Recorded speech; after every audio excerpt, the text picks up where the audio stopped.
ఈ Sunday morning నేనైతే మీతో కబుర్లు చెప్పుకుంటా కొమ్ము శనగలతో వడలు వేసేస్తాను. మొన్న శ్రావణ శుక్రవారం రోజు అమ్మవారికి నైవేద్యంగా పెట్టిన శనగలకి మొలకలొచ్చినియి.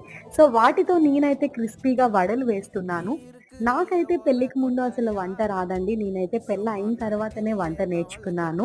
కొన్ని వంటలైతే నేను అత్తయ్య దగ్గర నేర్చుకున్నాను. కొన్ని మా ఆయన దగ్గర నేర్చుకున్నాను. అలానే కొన్ని ఫ్రెండ్స్ దగ్గర, యూట్యూబ్ ఛానెల్స్ దగ్గర, కొన్ని మా అమ్మ దగ్గర, అలా ఒక్కొక్కళ్ళ దగ్గర కొన్ని కొన్ని వెరైటీస్ అయితే నేర్చుకున్నాను.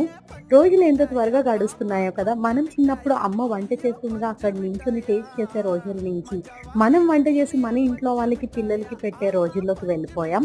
ఈ ట్రాన్స్‌ఫర్మేషన్ అయితే పెళ్ళైన ప్రతి మహిళకి జరుగుతుంది. మనకి వంట వచ్చినా రాకపోయినా మన ఇంట్లో మనమే వంట చేసుకొని తీరాలి.